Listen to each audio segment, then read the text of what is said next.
grateful to Diabetes India and its organizing committee team for the opportunity to be talking to you in the august presence of the august audience, as well as the respected chairperson, Srimadi, as well as Rekha ma'am. I'll be talking to you about prebiotics and probiotics with reference to diabetes mellitus, specifically found in the kitchen.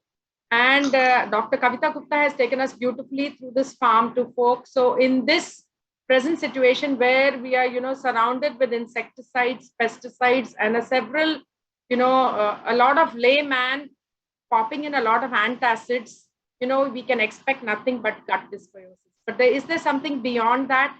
Do we need to, challenge and take up with the help of our food ingredients available in the kitchen? Let's probe and see. So basically, when we talk of gut microbiota, it's very interesting to know that, in a human body, about 2.5 kgs is gut microbiome.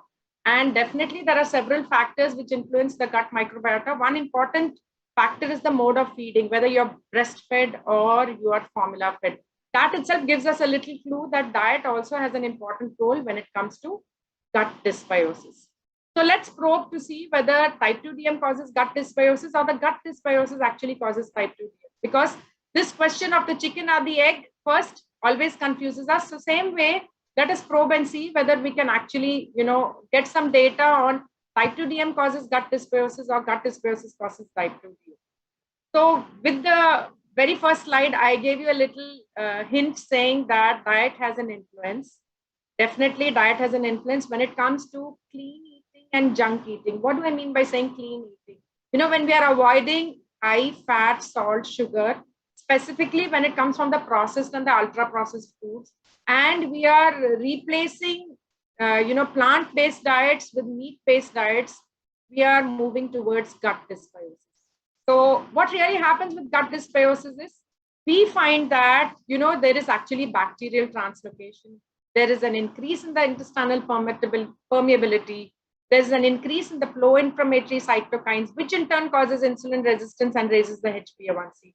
And there is low-grade inflammation throughout this process of gut dysbiosis, which when becomes chronic promotes type 2 DM due to insulin resistance. So we have some information to tell us that evidence has shown that altered gut microbiota comes before diabetes. But on the other hand, if you're having dysglycemia in a person with diabetes, in a PWD with dysglycemia, what really happens? The gram-negative bacteria in the GI tract of the DM patients increases insulin resistance. The blood glucose levels in the blood promotes inflammation, once again increases fat storage, and insulin resistance again becomes a cycle of events. So how do we sort it out? We can sort it out with the help of both pre and probiotics. What do? They help improve the leptin, reduce the ghrelin. Basically, how is this done? By restoring the gut barrier. That is, the leaky gut has been sorted out with the help of pre and probiotic. I wouldn't say 100%, but it is an attempt to restore the gut barrier, inhibits the alpha glucosidase activity, improves the intestinal gluconeogenesis, reduces the hepatic glucose output. And then you see the change in the metabolic variables like the fasting blood glucose improves, the postprandial improves, the HbA1c improves. There is an improvement in all the metabolic variables like total cholesterol, your HDL. That's a little controversy still whether HDL improves or reduces, but definitely the TGL definitely improves. So with this little background, we understand that pre and probiotic can play a role in improving insulin resistance. So what is a prebiotic? A food which contains, GOS or FOS or OF or chicory fiber or inulin, any one of them, or even the human milk which is consumed contains, human milk oligosaccharides, all these oligosaccharides. Even as Dr. Kavita mentioned, an oral nutrition supplement used in the PRIDE study, most of the glycemic friendly oral nutrition supplements contain fructooligosaccharides, which is again a prebiotic, which also could play an important role, as she mentioned, with waist circumference and the other parameters. So similarly, a prebiotic will not only help to improve glucose metabolism, also improve bowel irregularity, improve mineral absorption, as well as immune response. 80% of our immunity depends on our gut health. So there is a small snapshot of the various studies, though the duration of the study is very, very small and the number of subjects are few, they have found that when they use prebiotics in the form of FOS or resistant starch, they found improvement in the pro-inflammatory cytokines like the HSCRP, interleukin-6, interferon, fasting blood glucose improves, postprandial HbA1c, HOMA-IR. All these variables do improve with the intervention with prebiotics. But remember, they are short-term studies with few subjects. So then what about probiotics? One important thing with prebiotics is these prebiotics also help in synthesizing probiotics. So when a pre and a probiotic work in conjunction as a symbiotic, the host benefits maximum. So what does a probiotic do? As the term itself says, pro means for and biotic is life. Most importantly, when it is processed or heated, the microorganisms may get destroyed, and any food component or food ingredient which contains live microorganisms, probably the processing done at a particular temperature, which holds the microorganisms in their live state, only then they could be called as a probiotic. So live microorganisms, which when administered in adequate amounts, confer a health benefit on the host. But most importantly, probiotics contain a variety of strains, and these strains, each strain has a definite organ to work on and a definite action in which it produces a metabolic benefit. It also improves the immune system, and there is some evidence to tell us that in non-alcoholic fatty liver disease, they can use probiotics of a specific strain, a therapeutic dose, and a specific duration. It does help. But apart from that, obviously, it is used very widely, especially in antibiotic-associated diarrheas, and importantly, even in those patients whose gut is dysbiosed and they are having constipation also, this really works. It helps in digestion of lactose, but there's not enough evidence to tell us that for lactose intolerant patients, it may be of benefit. But definitely it is used commonly in respiratory tract infections, gut infections, and vaginal tract infections. Apart from that, it helps in the synthesis of vitamin K, thiamine, folate, B12, and most importantly, how does it do its job? How does it prevent this leaky gut syndrome? What is this leaky gut syndrome?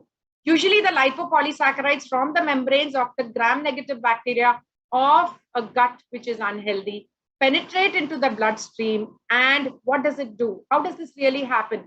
The permeability of the intestinal mucosa is impaired, because of which the tiny spaces develop between the intestinal cells, and there is metabolic endotoxemia. In other words, these toxins walk into the bloodstream, cause a negative inflammatory response, leading to metabolic alterations. That's why you've seen that you'd have heard and read also that a lot of COVID-19 patients with gut dysbiosis, they are at risk of opportunistic infections and land up with COVID pneumonia. And obviously, the cascade of events walk in, increasing and worsening the morbidity and mortality of such patients.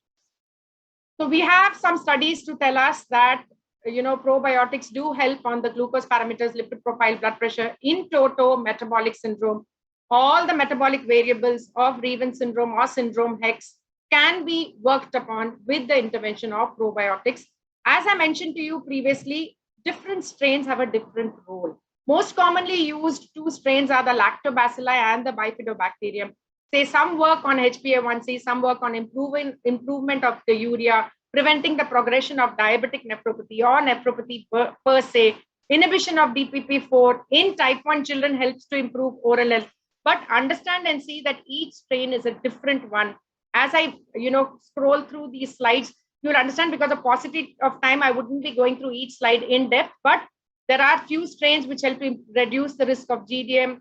Also, they have found that it helps to improve cholesterol, and the ProDIA study, which was done in Finland, was conducted in order to determine whether the consumption of probiotics during the first 6 months of life reduces the appearance of type 1 diabetes mellitus associated with autoantibodies in children who are genetically at risk for developing type 1.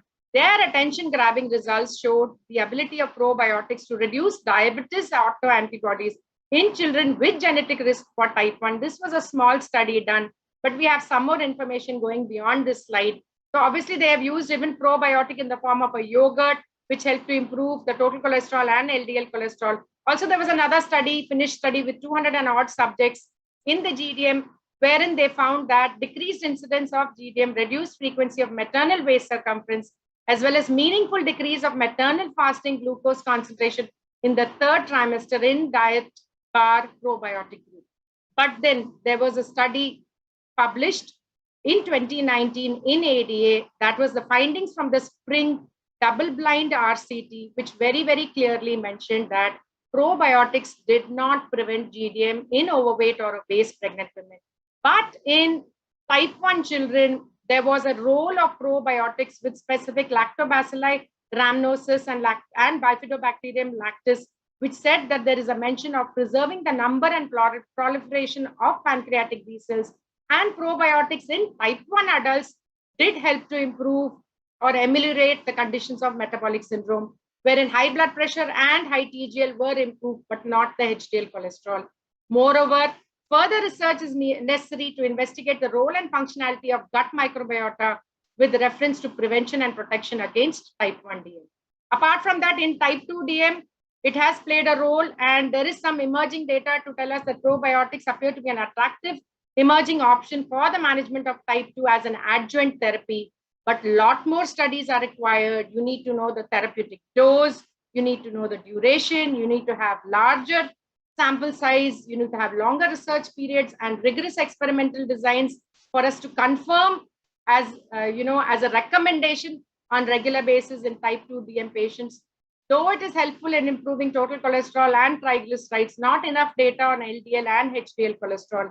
We would say that it could be a non-pharmacological alternative for the treatment of type 2, but pending a lot more needs to be done in the future. And when it comes to the kitchen, these are the commonly consumed foods which contain FOS, inulin, ROS, SOS. All these are nothing but prebiotics, raffinose oligosaccharide, soy oligosaccharide, fructo oligosaccharide, xantho oligosaccharide, all of them put together, whether it's the oats, barley, wheat, bran. But remember, oats, barley, wheat, bran, and rye is a problem for those who are having celiac disease or gluten sensitivity. And similarly, those with IBD also may be troubled, if they are to consume whole grams, even if they are sprouted to some extent, maybe it may be of benefit. But otherwise, it's a little difficult to, handle it in those patients who are already having IBD. I'm not talking of IBS, I'm talking of IBD, wherein the beans, legumes, and the soya may not be tolerated as much. Onion and garlic also are a super source of xantho oligosaccharides. Apples are great. Avocado, though it doesn't belong so much, though it's grown a little bit in the Andhra, but majorly we don't have our own homegrown avocado apart from a little bit in the Himalayas or in the Andhra Pradesh. Cow's milk is also an important source, and I already mentioned to you previously, the human milk is a source. And there is some amount of data to tell us that you can use from 3 to 5 grams, but it may cause osmotic diarrhea, bloating, cramping, flatulence when it is consumed as a commercial prebiotic. And the fructo oligosaccharides as well as the inulin, if you see the food sources, they are common. They are basically garlic, onion, leeks, chicory root, which is usually found in filter coffee, the bananas. These are all sources of fructo oligosaccharides as well as inulin. These are nothing but prebiotics, which in turn help in the synthesis of probiotics.